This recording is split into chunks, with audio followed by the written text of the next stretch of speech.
Hi and welcome. Today I have a piece for my large ring journal, and I begin with a piece of 5 by 5 1/4 ish mixed media paper, and I'm gonna give some crackle texture paste through this stencil.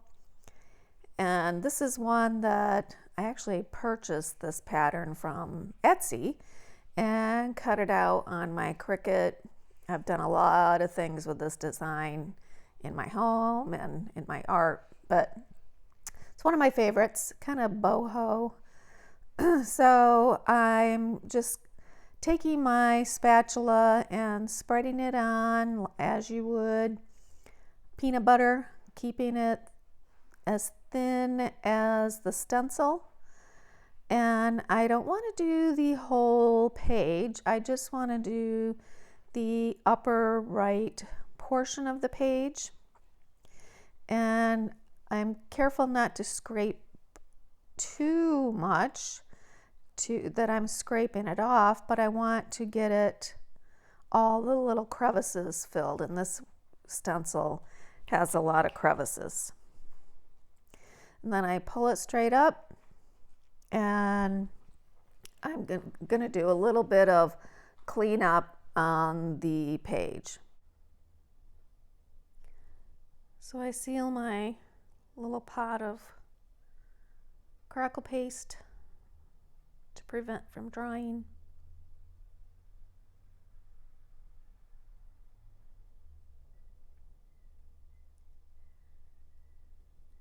And clean up just a few tidbit areas that are just hanging out farther than I wanted.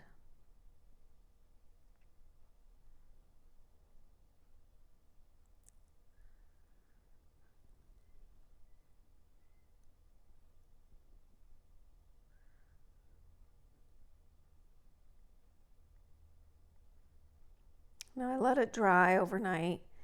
And then I decided I did want to put some distress glaze on it. So I used that dauber there with the clear adhesive and went through my stencil onto the crackle paste, which, because of the stencil, it didn't really work great.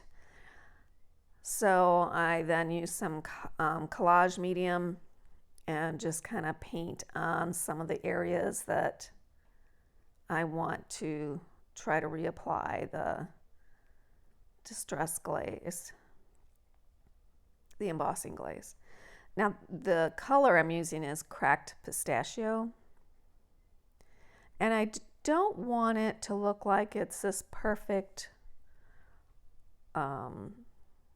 embossed piece, because I'm going to be aging it, and so I want it to look like it's been kind of run through the mill. So I don't really care if not all of it gets covered. I'd rather leave some of the areas uncovered. And then just dump the rest back into the pot.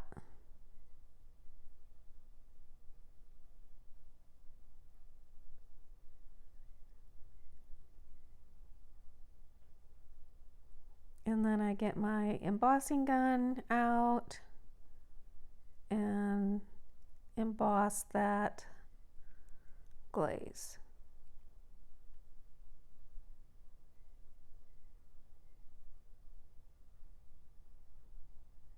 And normally I'll cut away if I'm drying, but in this case I think it's fun to watch embossing powder do its thing.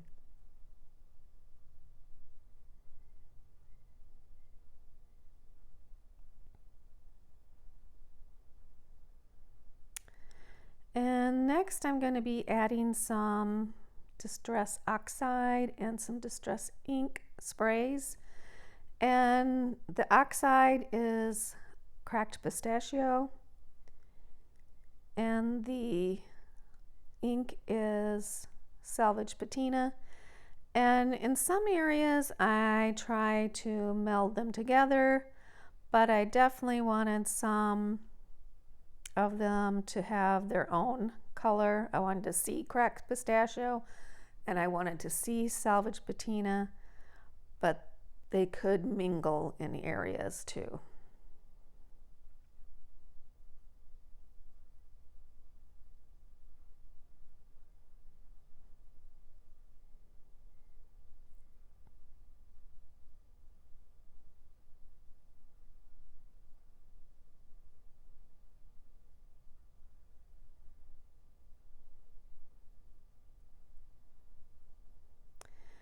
And I'm gonna dry that and take that same stencil, trying to line it up with the texture, and then I'm just wiping away with a baby wipe some of the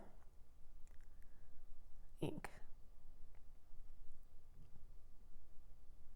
just so you can see some of the pattern. I don't want it all to go away.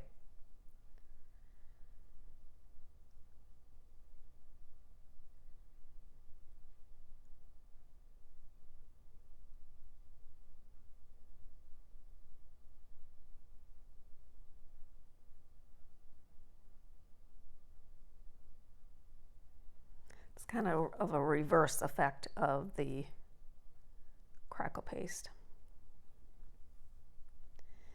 And I'm going to add some of the Tim Holtz collage paper.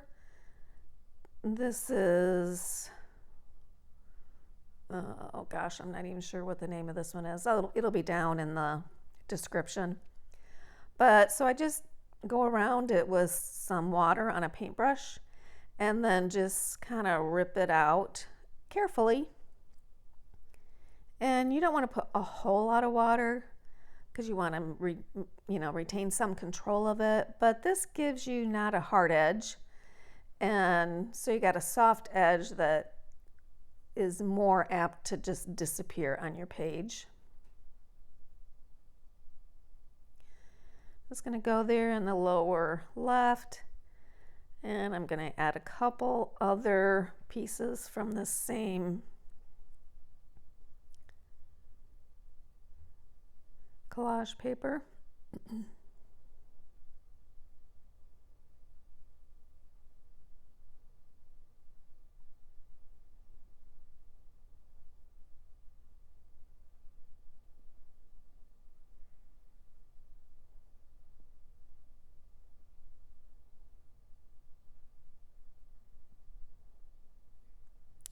And then there's one other piece I want to grab.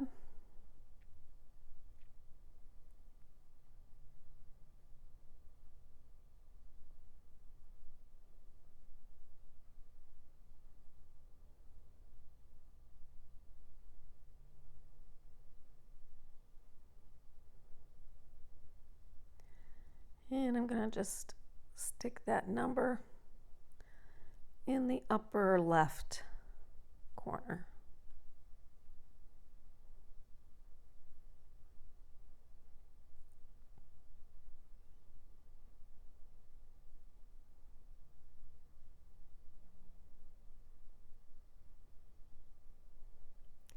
And to apply these, I'm going to be using this collage medium. It's from Tim Holtz. It's the Distress Line collage medium. That's a tongue twister.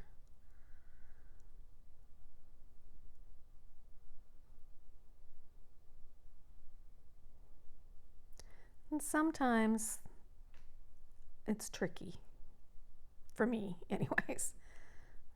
Seems like it can be all thumbs.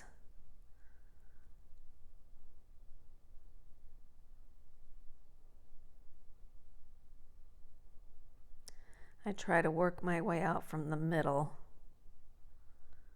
and then smooth it to the edges.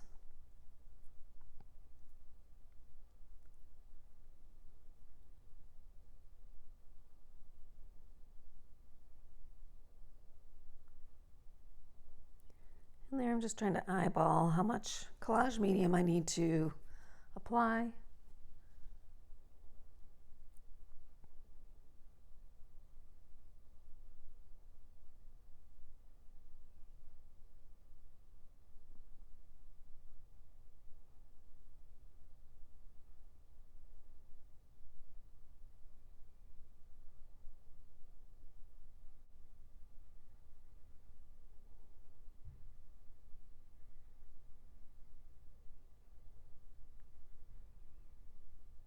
So collage medium on the bottom and collage medium on the top. To me, that's gives you a good seal.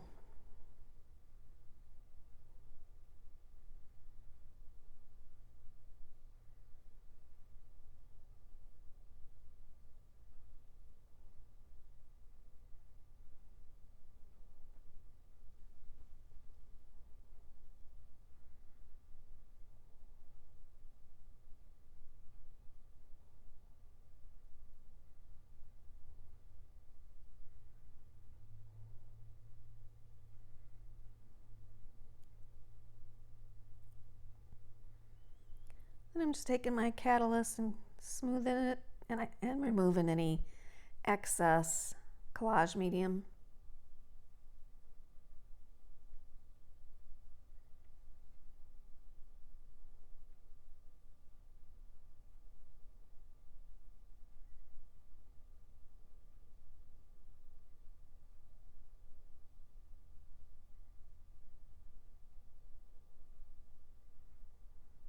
And I let that dry and trim the excess.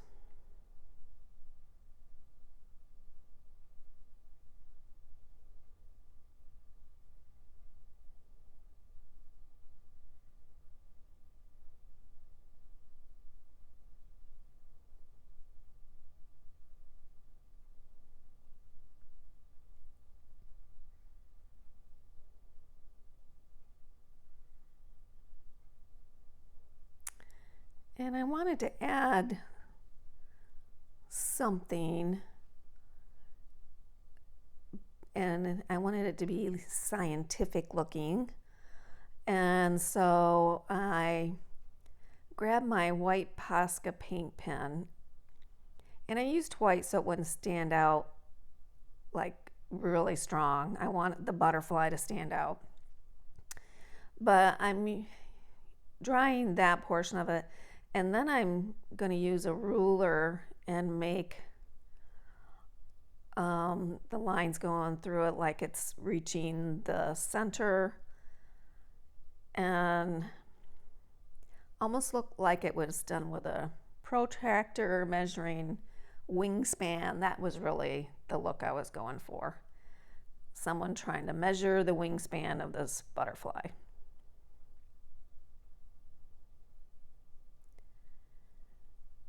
And then I go in and I am not a scientist. I am not good at math. So when I'm adding these little numbers and words, I have no idea how far off I am. I mean, probably way far off. So please don't judge me on my lack of scientific knowledge. But I thought it looked cool.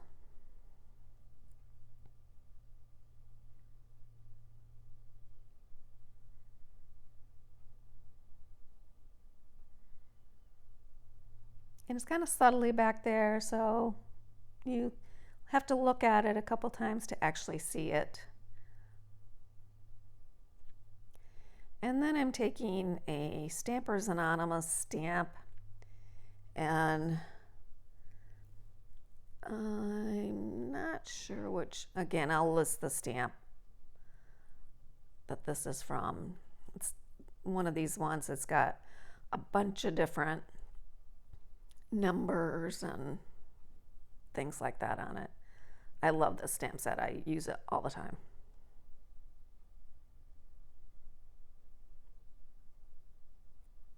That one right there.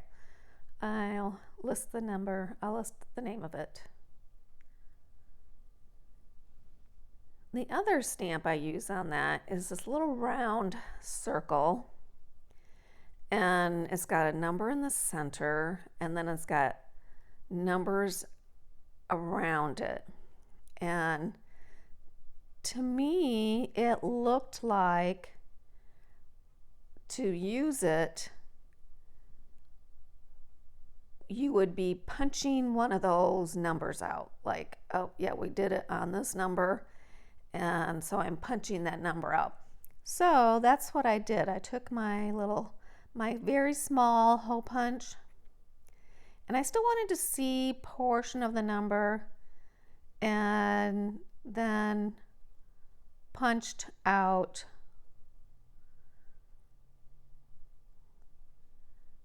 part of the number. Again, it's a very small detail. Some people probably wouldn't even notice it, but I thought that was kind of cool. And now I'm going to just do some final edging, and I'm taking, I think this is evergreen bough, around the edges.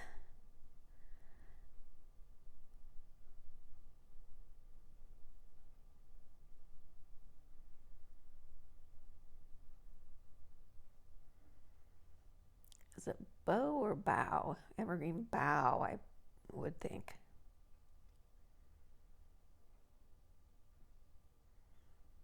Might be bow.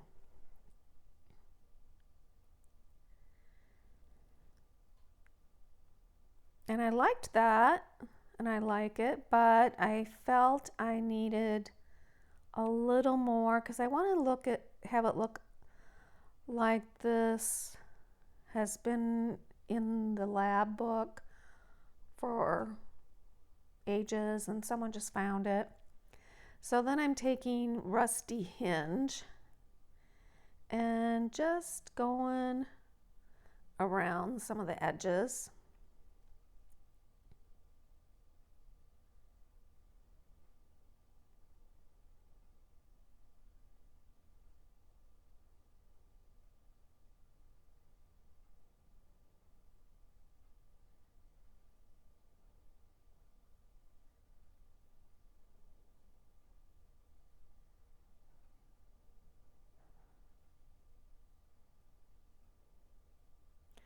And I really like that and want some more of that. I love the rusty hinge, what it does to make things look aged.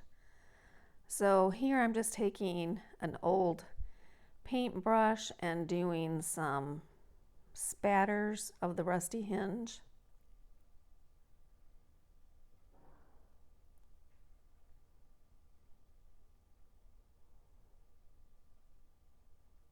I dry that and realize that is not enough. I need some more of that.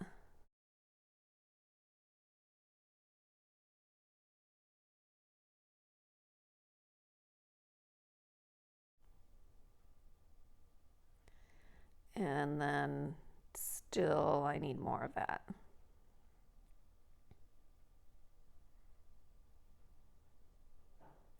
I wanted a couple areas that were really strong, like rust had set on them. And that's it. I hope you enjoyed watching the whole thing come together, and I have a quick video coming up doing a close-up of it so you can see it in detail. And then after that, you'll see it in the ring bound journal, which is getting very full. I'm gonna have to start a new one pretty soon. But please subscribe and give me a thumbs up, and have a great day.